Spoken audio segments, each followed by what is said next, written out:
Mga kabunyog, mga kababayan, magandang araw po sa inyong lahat. Welcome po sa isa na namang episode ng ating talakayan dito po sa aking bagong segment.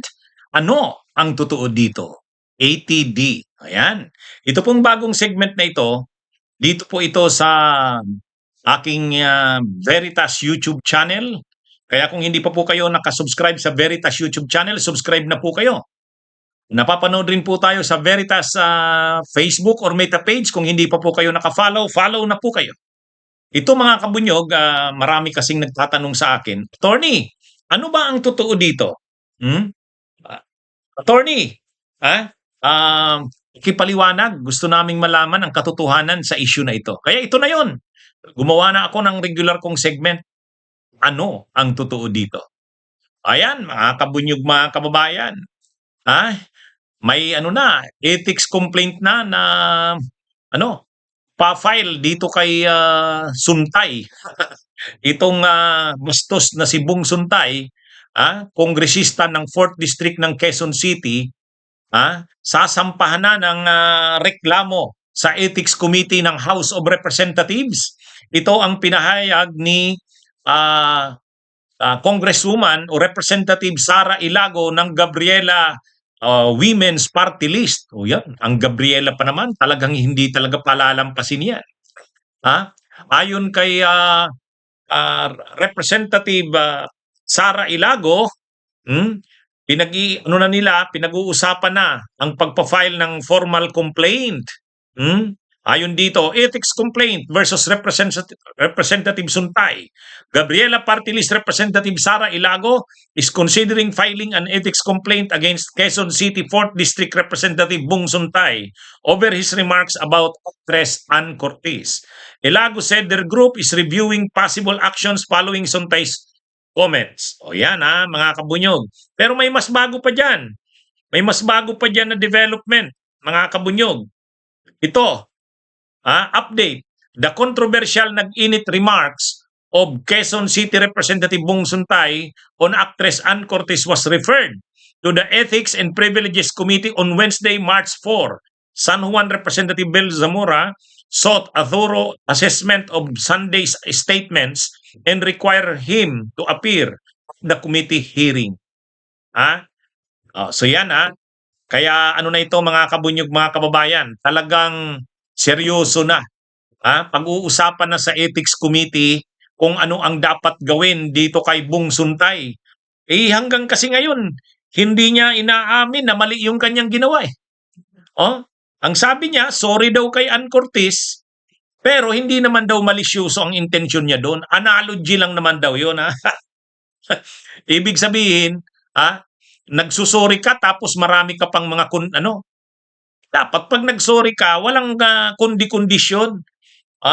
Sabi niya sorry pero hindi niya raw tatanggapin na mali yung kanyang ginawa. Nakakita ka ba ng ganun? Kasi sabi niya raw, analogy lang naman yun. Analogy. Kaya tama lang yan. Tama lang yan. Yung mga kapwa niya kongresista, hindi pinapalampas ang ginawa ni Bong Suntay. Ang mga civil society, hindi rin pinapalampas. Pati mga kapwa-artista ni Ann Cortez, nag-react na. Ang kapatid niyang si Jasmine Cortez Smith, nag-react na.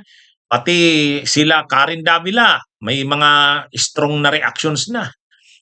Si Angel Locsin, kahit hindi na aktibo sa ngayon, matindi ang reaksyon. Kaya tama lang yan.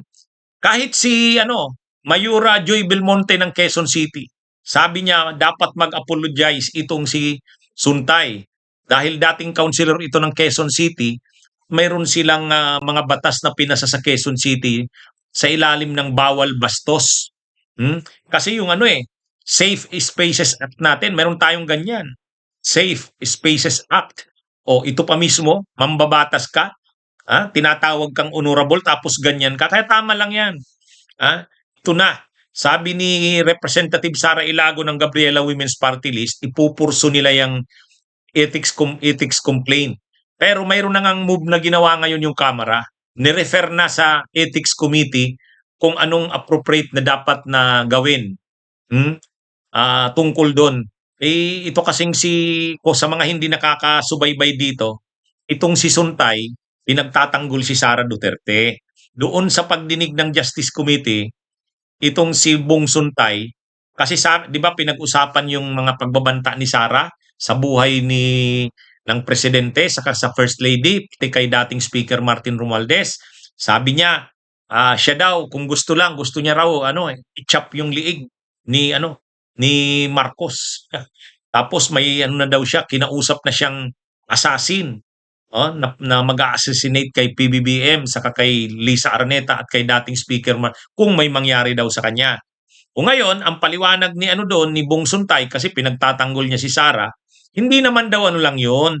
Hindi daw 'yun hindi daw dapat 'yun lagyan ng malisya.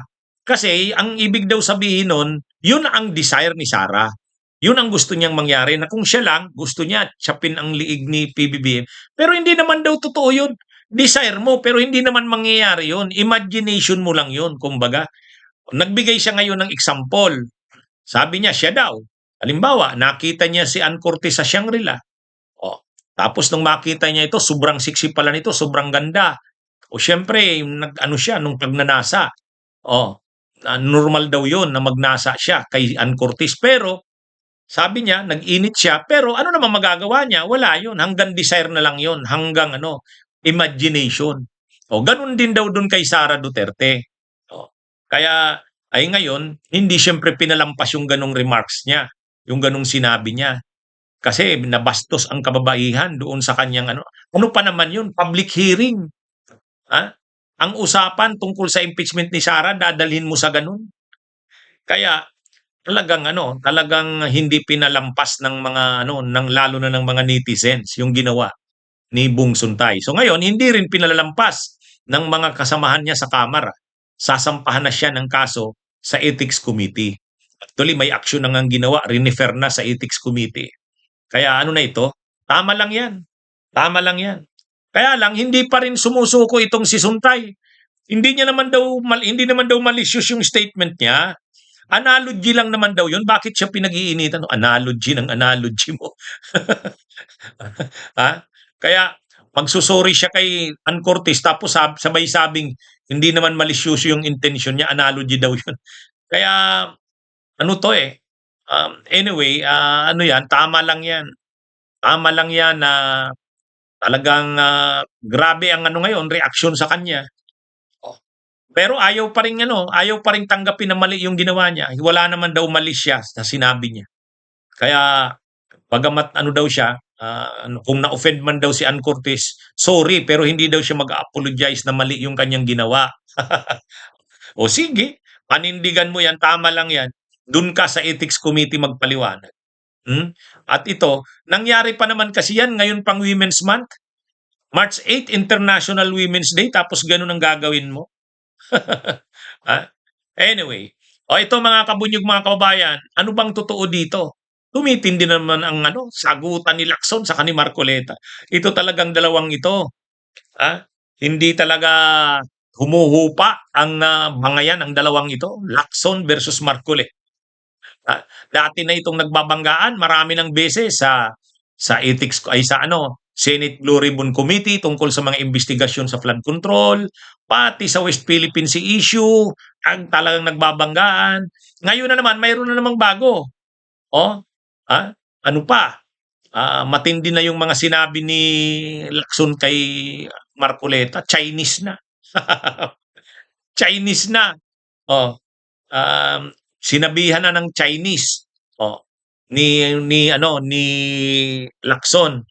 Ito kasing si Marcoleta, inaakusa kasi si Lacson na daw, kumbaga Marcoleta blasts Lacson for alleged use of technology to mislead public. Ang sinasabi kasi ni Marcoleta, gumamit ng teknolohiya, ang tinawag niya itong cheap fake. Kumbaga, in-splice ni Lacson yung video niya, yung dun sa hearing ng nung Commission on Appointments, in-splice daw ni Lacson, ng opisina ni Lacson. Tapos Kumbaga, dinukturan yung video, in-splice, oh. Ngayon, ginamit yung technology, yun ang sinasabi ni ano, na mali na ano na ngayon, iba na ngayon yung mga sinabi niya. Lumabas na ngayon na baliktad na, ay ano na daw ang sinabi niya. Parang pinalabas na gusto niya na ihiwalay ang Palisina sa national territory ng Pilipinas ang Kalayaan Island Group. Kaya sabi ni Marcoleta, ginamit daw ni Lacson ang technology para masira siya. O, kasi dinoktoran daw yung yung video niya. O. Pero ang sagot naman ni Lacson, yesterday I was tempted but chose not to respond. I would have used a language that my colleague may better understand. Xiao Chong Boki Yu Bing. It means you cannot explain eyes to a summer insect. Mga kabunyog, mga kababayan, matindi. Ha? Sabi ni gagamitan niya na daw sana ng lingwahe si Marcoleta na maiintindihan daw ni Marcoleta. Chinese. Xiao Chong Boki Yubing. Oh. Ang ibig sabihin daw noon, you cannot explain eyes to a summer insect. Ang insekto na pang summer, hindi mo daw kayang paliwanagan tungkol sa yelo kasi hindi niya naman alam yan. Matindi. Talagang lalong tumitindi ang sagutan itong anong ito Oh. Sabi kasi ni Marcoleta, one of our colleagues caused the publication of a spliced and manipulated compilation of statements I have made. These statements were maliciously lifted, compiled, and used without consideration of their content. Oh, ayan yung accusation ni Marcoleta. Pero sa totoo lang, kahit ano naman kasing paliwanag ni Marcoleta dyan, totoo naman talagang ganun ang pagkakasabi niya. Napanood naman natin yun.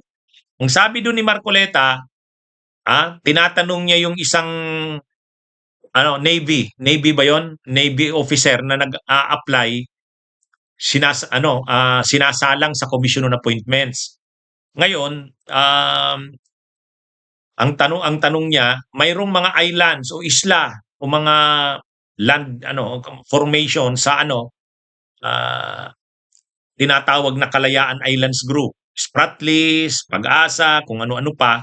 Nasa labas na yun ng ating EEZ, Exclusive Economic Zone. Ano kaya kung yung mga na yon, teritoryo na yon, dahil labas naman na yan ng ating Exclusive Economic Zone, i-give up na natin yan para talagang may idodrawing na natin ng isahan or maayos yung ating Exclusive Economic Zone. O yun yung kanyang ideya.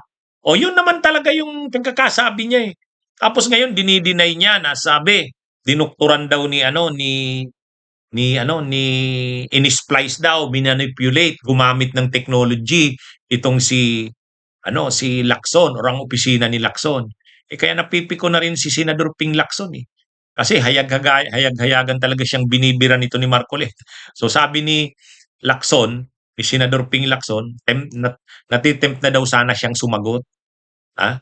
Gagamitan niya na raw sana ng language na maiintindihan ng kanyang colleague. O ang tinutukoy niya si Marcoleta. Gagamitan niya na raw sana ng language. Ano yung sagot niya sana? Chinese nga. Chinese. Xiao Chong Boki Yubing. Oh. Anong ibig sabihin nun? You cannot explain eyes to a summer insect. Matindi, Matindi talaga tong dalawang to. Mayroon pa yan. Mayroon pa rin. Tutuloy-tuloy yan. Talagang hindi palalampasin ni hindi palalampasin ni Senador Ping Lacson yan. Ito namang si Marcoleta, ganyan na rin talaga yan. Kanya na rin yan. Hindi rin titigil yan. Pero si Senador Ping Lacson, hindi rin naman siya palalampasin yan. Kaya ito naman kasing si Marcoleta, magsasalita siya ng kung ano-ano. Pagkatapos, pag nagkaka-negative backlash, ang sisisihin niya, misunderstood, taken out of context, hindi naman ganun ang ibig niyang sabihin. Di ba? Ganun yung laging Katulad nun, halos ang tagal niyang sinasabi, wala naman yung West Philippine Sea, inimbento lang natin yan. Sabi niya. Di ba? Ang tagal-tagal niyang ganun lagi yung sinasabi. Tapos, wala naman yan, wala namang coordinates yan, wala sa mapa, imbento lang natin yan. Tapos nang sinagot siya, Ha? Ah, ano 'yan, nung sinagot siya, ano na, pinaliwanag na ni Professor J. Batong Bakal, Commodore J. Tariela, retired Senior Associate Justice Carpio, lahat na. Oh, ngayon ang naano na siya, sinabi na naman, misunderstood na naman, ano siya, taken out of context. Yang sinabi niya na yan sa Kalayaan Island Group, taken out of context na naman siya. Tapos ito na naman ngayon, sinabi niya, inisplice daw ng opisina ni Senador Ping Lacson. Ganun siya lagi. Ganun siya lagi. Oh, kung walang sumisita sa kanya, akala mo tama yung sinasabi niya. Pag sinisita siya, ang ano niya, taken out of context. Oh, yun yung masama diyan. Yan yung masama diyan. Oh, anyway, mga kabunyog, mga kabayan, oh, ito naman tayo. Oh, bawian sa anti-political dynasty. Ano bang nangyayari? Ganito kasi. Ganito kasi ang nangyayari, mga kabunyog, ano, mga kababayan. Matagal na nating sinusulong na dapat ipasa na ang anti-political dynasty law. Bakit? Nakalagay naman sa konstitusyon political dynasty shall be prohibited as may be defined by law. Ang problema, hindi nagpapasa ng batas. O ngayon, si PBBM, nagdeklara na siya na gusto niya nang maipasa ang isang anti-political dynasty law. Tapos, yan daw ay gusto niya maging legacy niya. Minamadali niya na nga isa sa mga priority bills yan na gusto niyang ipasa ng Kongreso. At pag naipasa ng Kongreso, pipirmahan niya. Ngayon, mayroong mga iba-ibang mga bills sa House of Representatives at sa Senate. Para talagang mailusot sa House of Representatives, ang nag-sponsor na talaga si Speaker Bujidi. Si Speaker Bujidi. Tapos, si Speaker Bujidi, saka si Congressman Sandro Marcos, yung anak ng presidente, di dapat matindi na yan. Dapat na, ano talaga yan, lumusot na yan. Pero syempre, bago yan mapag-uusapan sa plenaryo, doon muna sa committee level, sa House Committee on Suffrage and Electoral Reforms. O yun. Yun yung committee na nagtatalakay niyan. Ngayon, mayroong pinag-usapan na bill doon. Nag-conduct ng mga consultation sa iba't ibang lugar ng Pilipinas. Umikot ang mga kongresista na members ng komite. Nag-consultation sa Cebu, sa iba-ibang lugar para makuha talaga yung input ng mga tao. Ay malinaw naman ang gusto ng tao Ang gusto ng tao, anti-political dynasty law na talagang totoo. Kung pwede nga hanggang fourth level of consanguinity at affinity. Fourth level of consanguinity and affinity. At saka lahat ng positions, national, local, lahat covered. Pagdating ngayon doon sa House Committee on Electoral Suffrage and Electoral Reforms, inalis yung bill na pinag-uusapan, pagkatapos pinasok yung substitute bill. Hindi alam kung saan galing yung substitute bill na yun. Mukhang galing kila Speaker Bujidi yun, saka kay Congressman Sandro Marcos. Yun talaga ang pinipilit nila ngayon.